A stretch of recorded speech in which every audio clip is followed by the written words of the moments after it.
Hello, my name is Mastora Sayed, and I am presenting my original contribution for my Capstone Experience course at the American College of Education for my Master's of Education in STEM Education program. The topic that I've selected for my original contribution is culturally responsive teaching. So, a quick introduction. Culture is fundamental to learning. It plays a role in shaping the thinking processes of individuals and groups. So, cultural responsiveness is not a practice in and of itself, but rather it informs teaching practices. So, educators can make better teaching choices for engaging, supporting, motivating, and expanding the intellectual capacity of all our students. So, without a doubt, there is a very big achievement gap in American schools. Students of color, low socioeconomic standing, and English language learners have been denied opportunities to develop cognitive skills and processes to become independent learners because of this achievement gap. Numerous studies show that these underserved students regularly receive less instruction and higher order skills development than other students. So typically this occurs in urban school settings where the majority of these underserved students attend. And in these schools, the curriculum is very repetitive, it's not rigorous, and it focuses on skills that are low on Bloom's taxonomy.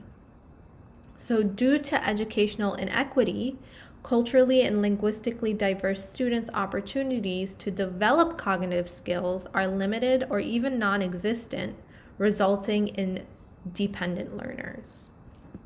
So, let's talk about the difference of independent and dependent learners. Dependent learners really count on their teacher, so they depend on the teacher to carry the cognitive load of a task. They're very hesitant to take on a new task. They require a lot of scaffolding to even get a task done. And if they don't know how to do a task, they kind of just sit there and do nothing and wait passively until the teacher intervenes. So they really don't take any first steps to ask for help or anything of that nature. On the other hand, independent learners use strategies to take on new tasks. They are very willing to take on new tasks. They regularly attempt them. And they have their own cognitive strategies to get unstuck if they don't understand a task. With that being said, it's not that the teacher doesn't play an important role for independent learners, but the student doesn't count only on the teacher to carry that cognitive load. And they're willing to ask for help if they need it. And they can retrieve information from their long-term memory. So culturally responsive teaching is a great tool to use to help dependent learners develop skills for higher order thinking. So I'm going to talk about 4 practice areas of culturally responsive teaching. The first is awareness. Second is learning partnerships. Third is information processing, and fourth is community building. So the first practice area I'll be discussing is awareness. So it's very important for culturally responsive teachers to develop a socio-political consciousness. So they need to develop an understanding that the society we live in gives unearned privilege to some because of race, gender, class, language, and sexual orientation. They need to be aware of the role schools play in maintaining and confronting these inequities. So teachers should identify and acknowledge their own socio-political position. They should develop and tune their cultural lens, and they should care for a socio-emotional response to student diversity. So talking about how the brain works is very important when it comes to culturally responsive teaching because culture programs the brain. So a vital way to build awareness is understanding how the brain works and the impact it has on one's social emotional state. So there are two prime interconnected directives that guide the human brain, which is minimize threats and maximize well-being. Culture and experiences influence how our brain interprets what's a threat and what is well-being. So the first two layers of the brain, especially the amygdala, plays important roles in detecting and reducing social and physical threats. Culture guides how that information is processed in the brain. So therefore, culturally responsive teachers must be able to create environments where the students' brains interpret it as safe and nurturing, so the best learning can take place. The teacher must understand the students' cultures to create an environment where the brain interprets it as there being minimal threats and maximized well-being. To the right, I have a picture of the brain, and right here is the amygdala. So what should culturally responsive educators do to build some awareness? In addition to what I just talked about in getting to know how the brain works, they should learn about their own cultural references to be effective. So teachers should reflect on their own surface culture, shallow culture, and deep culture. So surface culture is just made up of observable and concrete elements of culture like food, dress, music, and holidays. Shallow culture is made up of the unspoken rules around everyday social interactions and norms, such as courtesy and attitudes towards elders and nature of friendships, concept of time, personal space between people, nonverbal communication, rules about eye contact, and appropriate touching. And deep cultural values is a level that's made up of tactic, knowledge, and unconscious assumptions that govern our worldview. It also contains the cosmology that guides ethics, spirituality, health, and theories of group harmony. So teachers need to take some time to reflect on their own surface, shallow, and deep cultural values. They also need to spend time to unpack their own implicit bias, and that's very important because everyone has it. So they need to be able to calm their lizard brain by practicing relaxation and mindfulness.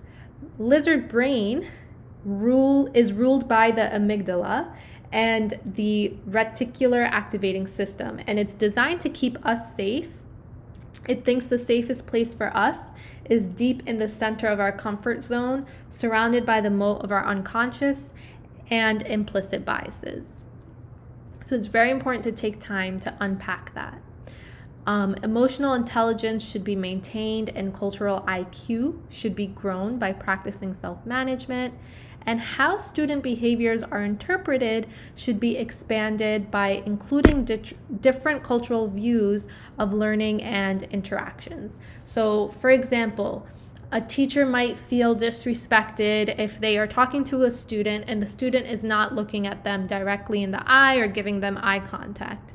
But in many cultures, it's actually disrespectful to look at an elder in the eye. Now, if you're younger and you're speaking to an elder, you're supposed to be looking down.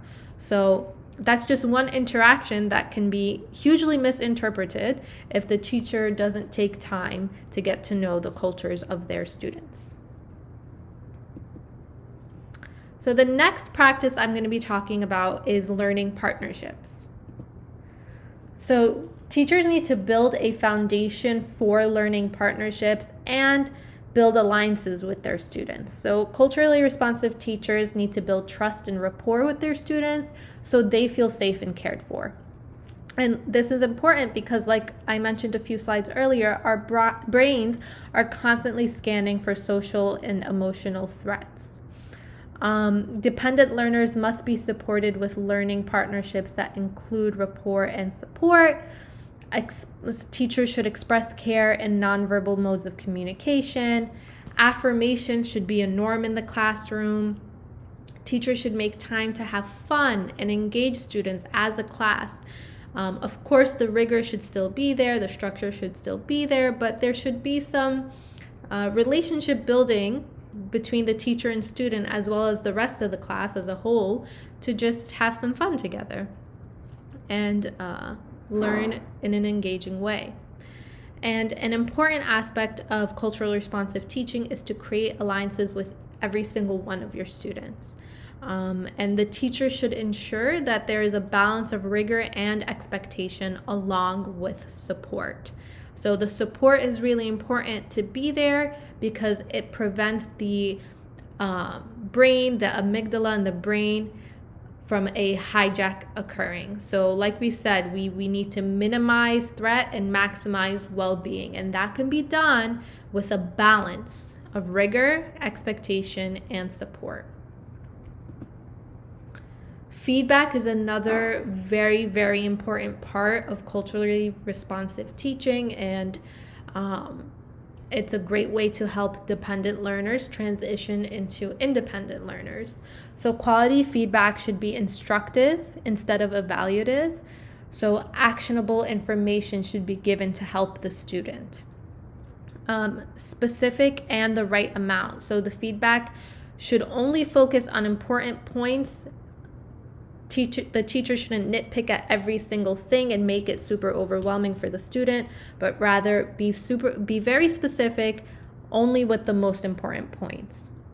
It should be timely. I know teachers are really busy, but feedback should be prioritized to be given at a timely manner when the specific learning goal is still in mind for the student. And lastly, quality feedback should be delivered in a supportive environment. It shouldn't trigger any anxiety, and the culture of the classroom should really celebrate feedback. So feedback is a good thing. It's a way to improve. It's not a way to, say this and this and this is wrong with you as a student. Corrective feedback affirms students' ability, but also should be honest in targeting where the student stands in relation to their goal. So when you're giving feedback, highlight the student's abilities, let them know that they can do it, but be honest in where the student is standing in relation to the goal that you have set for that student. And like I said, feedback helps dependent learners become independent. Higher order thinking can't be achieved unless they learn to adjust their learning moves. So it can be adjusted with feedback. And teachers should also help their students develop an academic mindset so they can act on the feedback they receive. So it needs to be a proactive thing. The teacher does their part, gives the feedback, and the student does their part by acting on the feedback that they receive. The third practice is information processing. So here's some more information about how the brain processes information. It's a 3-stage process. So first is input. The brain chooses what information it should pay attention to, and that is part of short-term memory. The next stage is elaboration. So whatever information the brain chooses that is important, it moves on to this stage. And that's where learning for understanding takes place in our working memory. And then lastly is application, where the brain applies this new information that it's learned to practice and real-life application, and that is stored in our long-term memory. So how does that even connect to culture? Culture can be used to help students move through each stage of information processing. Culturally responsive information processing techniques emerged actually from learning traditions of oral cultures where information was delivered and processed through methods that rely heavily on the brain's memory system. So song, story, chants, rituals all rely heavily on the brain's memory system and how we process information. This results in children's brains to create neural pathways in the working memory that are ready to process knowledge orally and actively. And these methods are still prominent today in a lot of the learning that happens at home and in students' communities for many students of colors that have community-oriented cultures. So their brain is already processing information through these methods at home. And it's also important for teachers to build intellective capacity with the 4 steps of ignite, chunk, chew, and review. So spark their interest, keep the information in chunks, let them process, and then review. Some culturally oriented techniques that can be used in the classroom is call and response. So back and forth chants that cues the brain. Music, signal the start of some specific type of learning. So that could just be a norm in the classroom. Every time, let's say you're teaching elementary students and it's time to start literature, you can play the ABC song. Provocations, have something, an eye-opening quote, puzzle, or an outrageous statement to really grab their attention. And then talk. Talk is so important. Keep it short, intense, and give them a talk activity like a think, pair, share. So the last practice I'll be talking about is community building. A very important component of culturally responsive teaching is the classroom environment. The environment should not just be aesthetically pleasing, but also have a goal to have a strong ethos or feeling tone. So routines help demonstrate collectivist cultural values and enhance deeper student learning. So the classroom culture and environment should be a lot more than just what the classroom looks like and the posters that are hung up, but it should be a very welcoming, positive environment that minimizes harm and maximizes well-being for the students. Student voice is also a very important part in creating that type of environment. So students should have opportunities to share their voice and opinions about developing the classroom culture and routines, norms. Traditionally, classrooms practice a passive receptive style where students are listeners and the teacher does most of the talking. So we want to move away from that. Students should develop a sense of agency and independence by language and talk. And learning happens better when we talk because it helps expand thinking. So some common protocols that can scaffold instructional conversation are helping trios, chalk talk, and world cafe. For helping trios, each student presents something that they are working on and gets help from classmates. Chalk talk uses markers and one large sheet of butcher paper. In silence, students write responses to an essential question related to the topic, unit, or lesson, and students are able to build on other ideas that are already written. In World Cafe, students rotate through tables discussing an essential question and recording parts of their conversation. So those were the 4 practices. Here are some additional cultural considerations to have in mind when participating in culturally responsive teaching. So a very powerful way to engage diverse learners is by implementing cultural considerations into lessons. A culturally oriented curriculum promotes students' motivational levels, thereby enabling students to develop a deeper understanding of science. The role of culture in engaging diverse learners can also enhance the field of sciences and STEM because it recognizes the cultural nature of science practices and provides new perspective. So some ways to do this. This can be done in all classrooms. While I was creating this, I kept in mind my own classroom. I'm a chemistry teacher at a high school STEM academy. So a diverse reading list can be given to students that demonstrates the universal human experience across cultures. Encouraging community participation and social activities is another way to do that in the classroom, so going beyond just the textbook. Supplementing the curriculum with current events and news stories outside the textbook. Another way is to draw parallels between the distant experiences of the past and the world today, having students create multicultural projects that require them to go and choose a background outside of their own.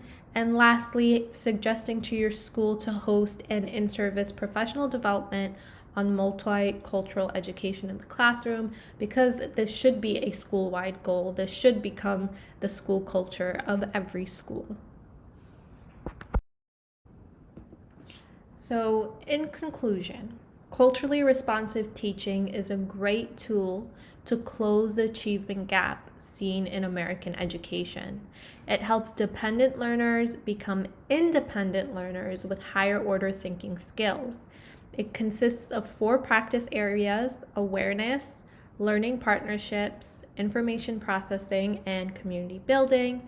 And schools all over the nation should be learning organizations that support students' social, emotional, and cognitive development in culturally supportive ways. Here are my references. And thank you so much for listening.